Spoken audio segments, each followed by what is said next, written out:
जय हिंद दोस्तों, स्वागत है आप सभी का हमारे इस चैनल पर। आज की ये पूरी जानकारी उन लाखों केंद्रीय कर्मचारियों, केंद्रीय पेंशन धारकों, पूर्व सैनिकों और रक्षा पेंशनरों के लिए बेहद महत्वपूर्ण है, जिनकी नज़र इन दिनों वेतन, पेंशन, महंगाई भत्ता, महंगाई राहत, 8वें केंद्रीय वेतन आयोग, 18 महीने के कथित लंबित arrear, commutation recovery, fixed medical allowance, अतिरिक्त पेंशन और ओआरओपी जैसे महत्वपूर्ण विषयों पर बनी हुई है। पिछले काफी समय से इन मुद्दों को लेकर सोशल मीडिया और अलग अलग प्लेटफॉर्म पर तरह तरह की खबरें तेजी से प्रसारित हो रही हैं। कहीं किसी संगठन की मांग को सरकारी फैसला बताया जा रहा है, कहीं किसी संभावित प्रस्ताव को अंतिम आदेश के रूप में प्रस्तुत किया जा रहा है और कहीं अनुमानित आंकड़ों को इस तरह बताया जा रहा है जैसे सरकार ने उन्हें आधिकारिक तौर पर लागू कर दिया हो।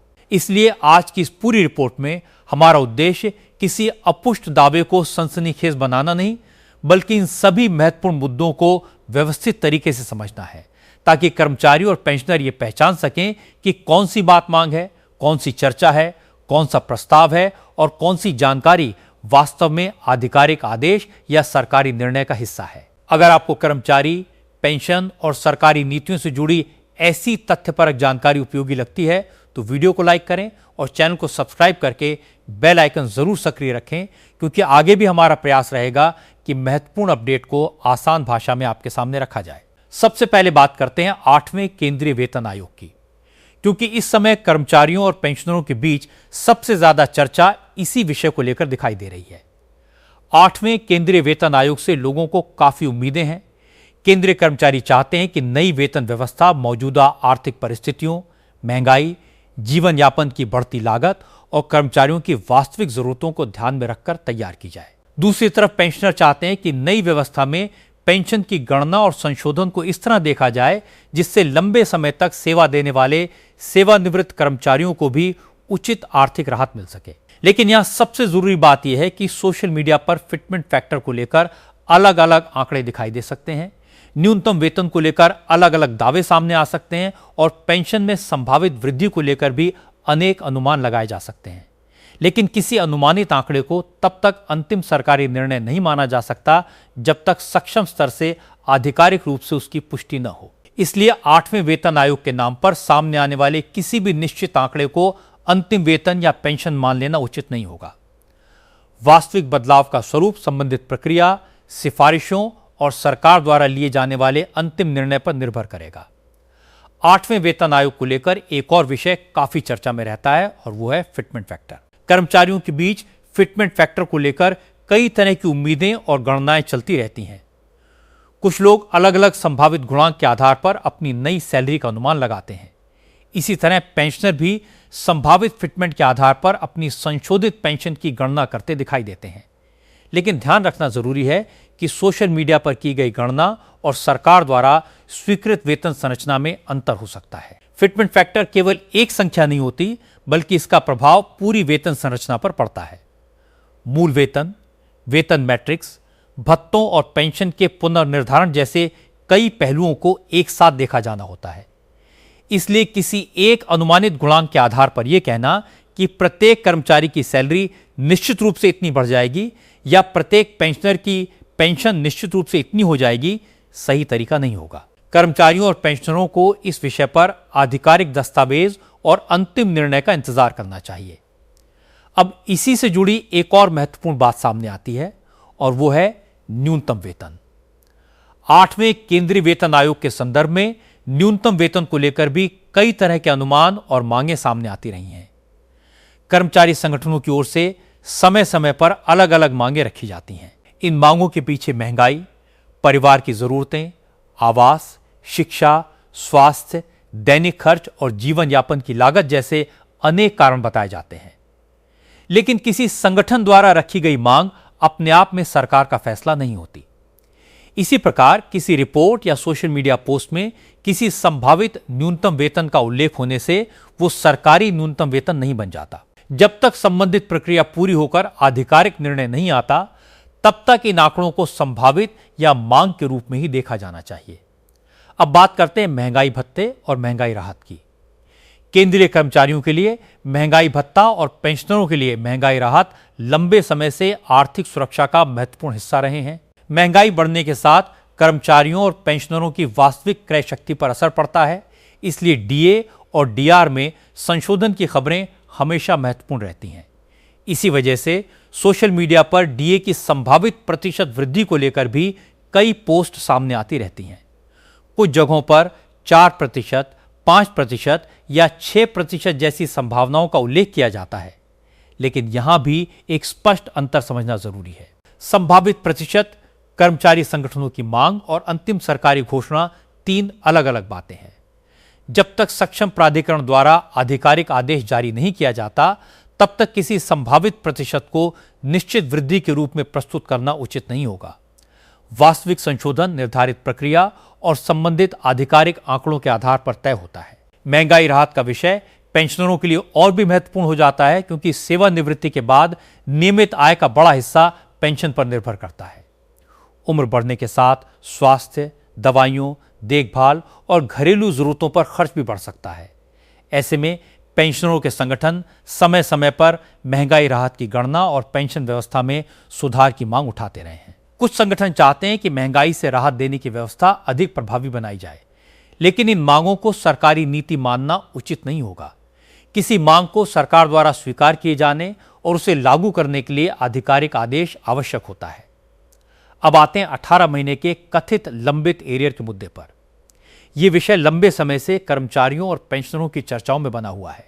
कोरोना काल से संबंधित अवधि के दौरान महंगाई भत्ते और महंगाई राहत की किस्तों को लेकर जो परिस्थितियां बनी थीं, उनके कारण कर्मचारियों और पेंशनरों के बीच उस अवधि के भुगतान को लेकर लगातार उम्मीदें और मांगें दिखाई देती रही हैं। विभिन्न कर्मचारी और पेंशनर संगठन समय समय पर सरकार से उस अवधि से संबंधित राशि पर पुनर्विचार या भुगतान की मांग उठाते रहे हैं। लेकिन यहां भी सबसे महत्वपूर्ण बात यही है कि मांग और स्वीकृति में अंतर होता है। यदि किसी संगठन ने एरियर भुगतान की मांग की है, तो इसका अर्थ यह नहीं कि सरकार ने भुगतान का आदेश जारी कर दिया है। इसी प्रकार सोशल मीडिया पर किसी निश्चित तारीख या निश्चित राशि का दावा दिखाई देने पर उसे आधिकारिक आदेश के बिना अंतिम नहीं माना जाना चाहिए। कर्मचारियों और पेंशनरों के लिए यह समझना इसलिए जरूरी है क्योंकि एरियर से जुड़े किसी भी निर्णय का वित्तीय प्रभाव काफी बड़ा हो सकता है।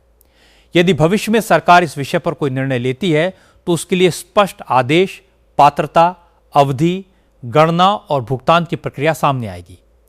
तभी कर्मचारी और पेंशनर यह समझ पाएंगे कि किस अवधि के लिए कितनी राशि देय है और उसका भुगतान किस तरीके से होगा। इसलिए एरियर के नाम पर वायरल होने वाली हर पोस्ट को सरकारी आदेश समझना सही नहीं है। अब चर्चा करते हैं पेंशन को टैक्स से राहत देने की मांग की। वरिष्ठ पेंशनरों और उनके संगठनों की ओर से समय समय पर यह मांग उठाई जाती रही है कि पेंशन पर कर का बोझ कम किया जाए या वरिष्ठ नागरिकों को विशेष राहत दी जाए। इस मांग के पीछे यह तर्क दिया जाता है कि सेवानिवृत्ति के बाद पेंशन ही कई लोगों की नियमित आय का मुख्य स्रोत होती है और बढ़ती महंगाई के बीच कर देनदारी से वास्तविक आर्थिक दबाव बढ़ सकता है। पेंशनर संगठनों का मानना है कि वरिष्ठ नागरिकों के लिए कर व्यवस्था में अतिरिक्त राहत का प्रावधान होना चाहिए, लेकिन यहां भी यह अंतर बिल्कुल स्पष्ट होना चाहिए कि किसी संगठन की मांग और लागू कानून अलग अलग चीजें हैं। जब तक संसद या सक्षम सरकारी प्राधिकरण द्वारा संबंधित नियम में परिवर्तन नहीं किया जाता, तब तक पेंशन को पूरी तरह टैक्स फ्री मानना उचित नहीं होगा। मौजूदा कर नियमों के तहत व्यक्ति की आय, लागू व्यवस्था और अन्य परिस्थितियों के आधार पर कर देनदारी तय हो सकती है। इसलिए कर से जुड़ी किसी भी खबर को आधिकारिक बजट, दस्तावेज, अधिसूचना या सरकारी जानकारी से मिलान करना जरूरी है। अब एक महत्वपूर्ण मुद्दा है फिक्स्ड मेडिकल अलाउंस यानी एफएमए। सेवानिवृत्त कर्मचारियों और विशेष रूप से ऐसे पेंशनरों के लिए जिनके पास नियमित चिकित्सा सुविधाओं की सीमित उपलब्धता है, चिकित्सा खर्च एक बड़ी चिंता हो सकती है। दवाइयों, जांच, डॉक्टर की फीस और अन्य स्वास्थ्य संबंधी खर्च समय के साथ बढ़ते हैं। इसी कारण पेंशनर संगठन फिक्स्ड मेडिकल अलाउंस में वृद्धि की मांग उठाते रहे हैं। कई बार सोशल मीडिया पर एफएमए की नई राशि को लेकर भी अलग अलग दावे दिखाई देते हैं, लेकिन जब तक सरकार की ओर से स्पष्ट आदेश जारी न हो, किसी प्रस्तावित राशि को अंतिम लाभ के रूप में नहीं बताया जाना चाहिए। यदि भविष्य में एफएमए में कोई बदलाव किया जाता है, तो पात्रता, राशि, लागू होने की तारीख और संबंधित नियम आधिकारिक आदेश के माध्यम से स्पष्ट किए जाएंगे। अब आते हैं अतिरिक्त पेंशन यानी एडिशनल पेंशन के विषय पर। वरिष्ठ पेंशनरों के लिए उम्र बढ़ने के साथ अतिरिक्त आर्थिक सहायता की मांग लंबे समय से चर्चा में रही है।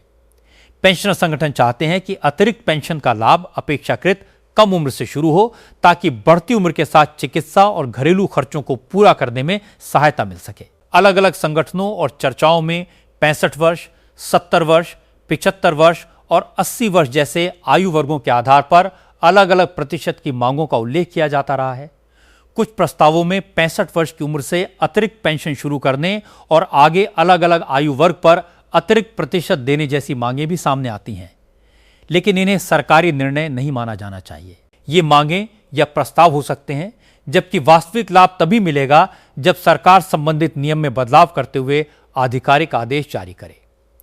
इसी तरह कम्यूटेशन रिकवरी भी पेंशनरों के बीच एक महत्वपूर्ण विषय है। पेंशन के एक हिस्से को कम्यूट करने के बाद निर्धारित अवधि तक उसकी रिकवरी होती है। इस व्यवस्था को लेकर पेंशनर संगठनों की ओर से समय समय पर समीक्षा और राहत की मांग सामने आती रही है। कई पेंशनर चाहते हैं कि रिकवरी अवधि और उसकी गणना की व्यवस्था को वर्तमान परिस्थितियों के अनुरूप देखा जाए, लेकिन सोशल मीडिया पर किसी भी प्रस्तावित बदलाव को अंतिम आदेश समझना उचित नहीं होगा। कम्यूटेशन से जुड़े नियमों में वास्तविक परिवर्तन होने पर संबंधित विभाग द्वारा स्पष्ट अधिसूचना या आदेश जारी किया जाएगा। अब बात करते हैं पूर्व सैनिकों और रक्षा पेंशनरों से जुड़े मुद्दों की। रक्षा पेंशनरों के लिए पेंशन व्यवस्था में ओआरओपी यानी वन रैंक वन पेंशन का विषय बेहद महत्वपूर्ण रहा है।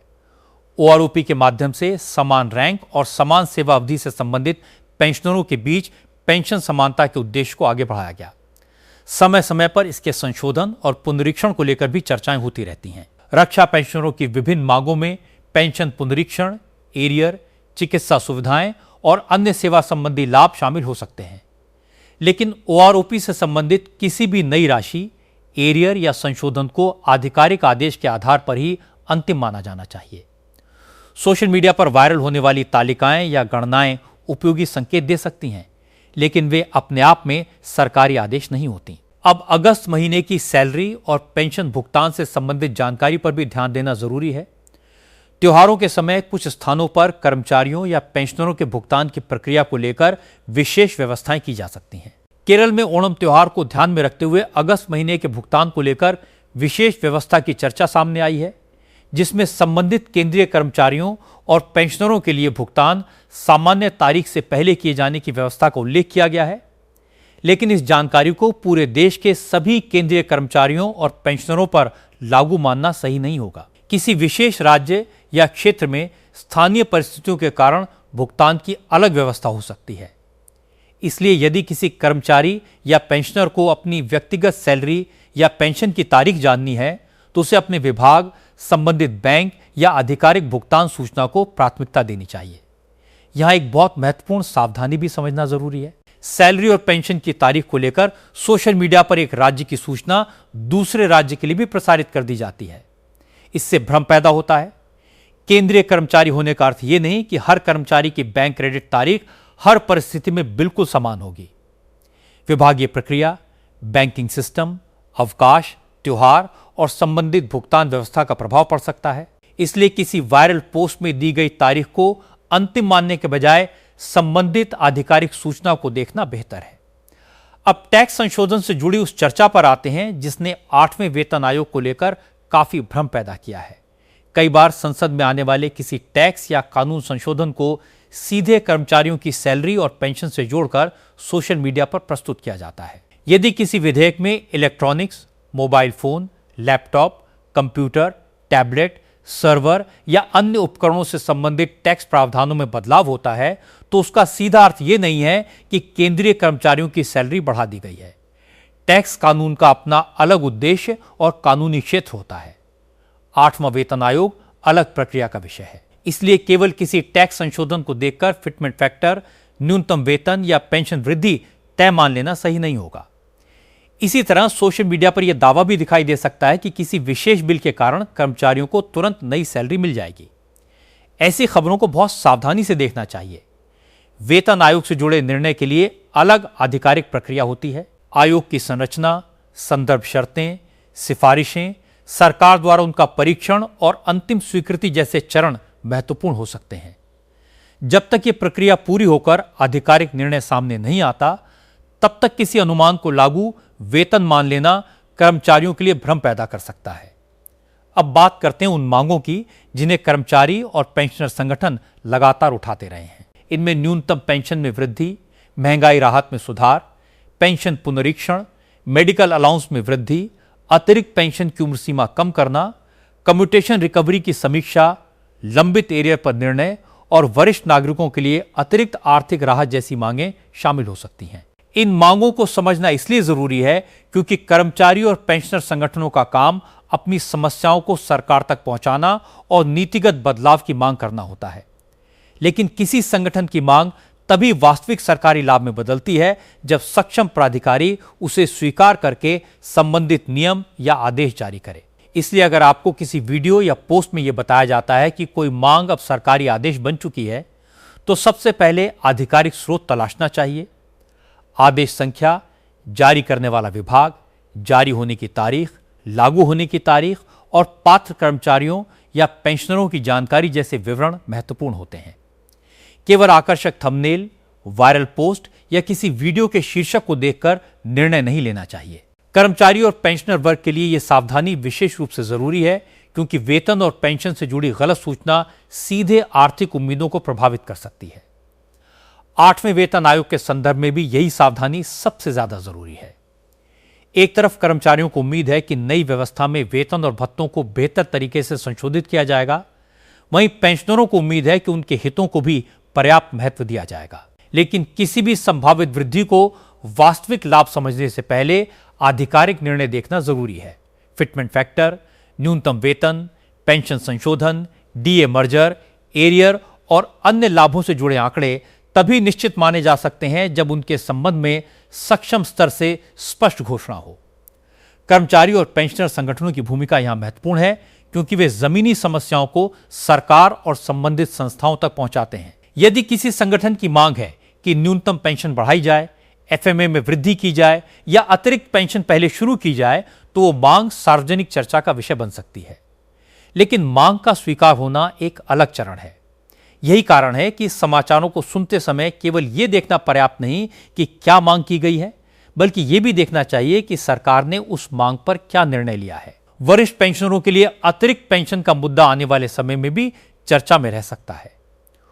उम्र बढ़ने के साथ चिकित्सा और दैनिक जीवन के खर्च बढ़ने के कारण पेंशनर संगठन चाहते हैं कि अतिरिक्त पेंशन का लाभ पहले मिले। 65 वर्ष से शुरुआत करने जैसी मांगें इसी उद्देश्य से सामने आती हैं। लेकिन फिलहाल ऐसी किसी मांग को सार्वभौमिक सरकारी लाभ के रूप में प्रस्तुत करना उचित नहीं होगा। यदि सरकार इस विषय पर नियमों में बदलाव करती है तो पात्रता और प्रतिशत की स्पष्ट जानकारी आधिकारिक आदेश से सामने आएगी।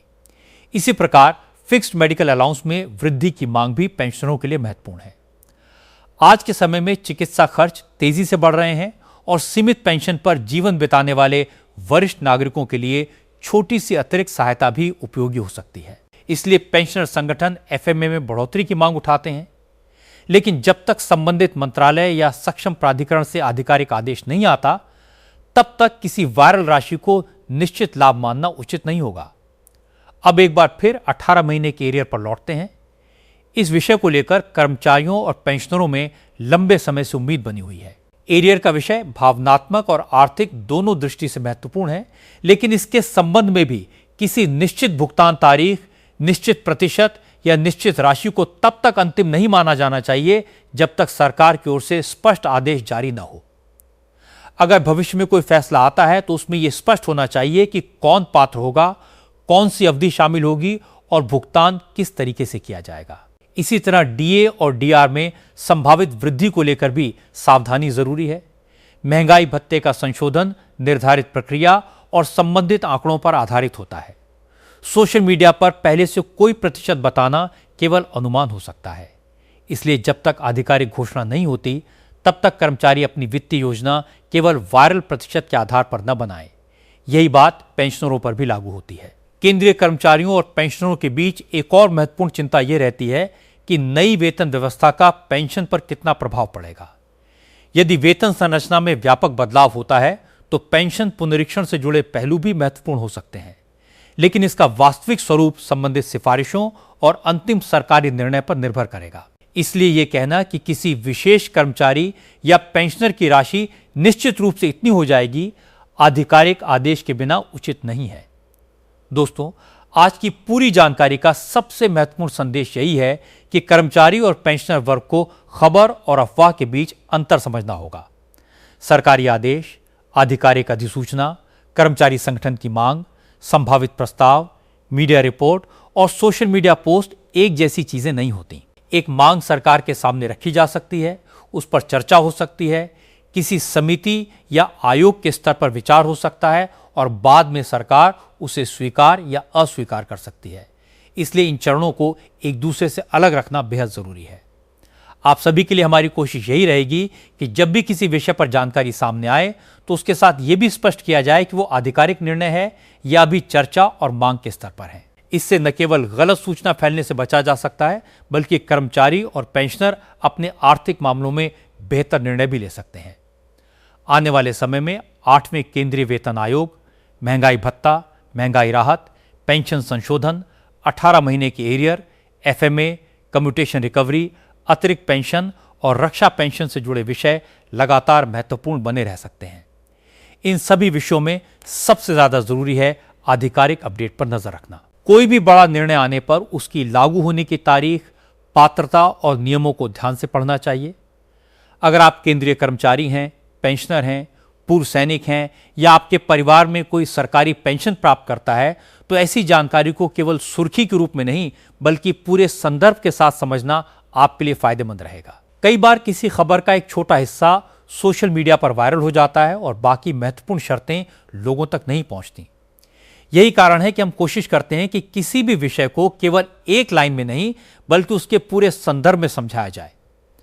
अंत में एक बार फिर यह बात याद रखिए कि 8वें वेतन आयोग को लेकर उम्मीदें और मांगें अलग विषय हैं, जबकि अंतिम वेतन और पेंशन संशोधन का फैसला अलग विषय है। फिटमेंट फैक्टर के अनुमान अलग हो सकते हैं, न्यूनतम वेतन को लेकर मांगें अलग हो सकती हैं और पेंशन वृद्धि की संभावनाओं पर अलग अलग गणनाएं की जा सकती हैं, लेकिन आधिकारिक आदेश आने तक इन्हें निश्चित लाभ के रूप में नहीं देखना चाहिए।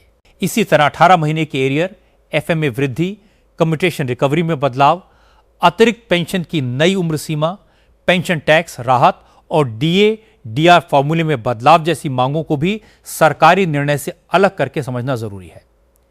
केरल में अगस्त भुगतान से जुड़ी विशेष व्यवस्था को भी पूरे देश पर लागू नहीं माना जाना चाहिए। स्थानीय त्योहार या प्रशासनिक परिस्थितियों के कारण किसी क्षेत्र में अलग भुगतान व्यवस्था हो सकती है। इसलिए व्यक्तिगत सैलरी या पेंशन के लिए विभाग और बैंक से मिलने वाली सूचना को प्राथमिकता देना सबसे सुरक्षित तरीका है। दोस्तों, कर्मचारी और पेंशनर वर्ग की आर्थिक सुरक्षा से जुड़े विषयों में एक छोटी सी गलत सूचना भी बड़ी उम्मीद पैदा कर सकती है।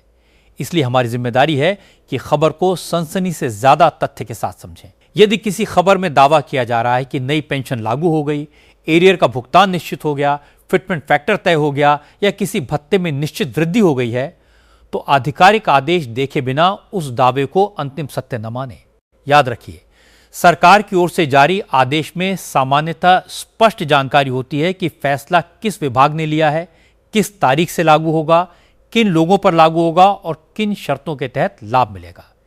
यही वो जानकारी है जिसे सबसे ज्यादा महत्व दिया जाना चाहिए। तो दोस्तों, आज की इस विस्तृत रिपोर्ट में हमने केंद्रीय कर्मचारियों और पेंशनरों से जुड़े उन सभी प्रमुख मुद्दों को एक साथ समझने की कोशिश की जिनको लेकर इस समय चर्चाएं चल रही हैं। 8वां वेतन आयोग हो, फिटमेंट फैक्टर हो, न्यूनतम वेतन हो, महंगाई भत्ता और महंगाई राहत हो, 18 महीने का एरियर हो, पेंशन पर टैक्स से राहत की मांग हो, फिक्स्ड मेडिकल अलाउंस हो, कम्यूटेशन रिकवरी हो, अतिरिक्त पेंशन की उम्र सीमा हो या पूर्व सैनिकों और रक्षा पेंशनरों से जुड़ा ओआरओपी का विषय।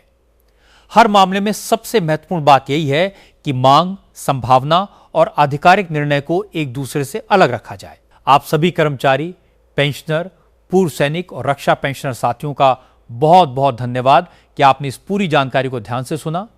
अगर आपको ये जानकारी उपयोगी लगी है तो वीडियो को लाइक करें, अपने साथी कर्मचारियों और पेंशनर साथियों के साथ शेयर करें और चैनल को सब्सक्राइब करके बेल आइकन जरूर दबाएं ताकि सरकारी कर्मचारी, पेंशन और पूर्व सैनिकों से जुड़ी महत्वपूर्ण और तथ्यपरक जानकारी आप तक पहुंचती रहे।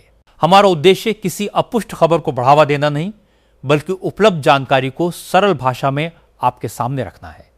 इसलिए किसी भी आर्थिक निर्णय से पहले संबंधित विभाग या आधिकारिक सरकारी सूचना की पुष्टि जरूर करें। इसी के साथ आज की इस विस्तृत जानकारी में इतना ही। अपना ख्याल रखिए, स्वस्थ रहिए, सुरक्षित रहिए और जागरूक रहिए। जय हिंद, जय भारत।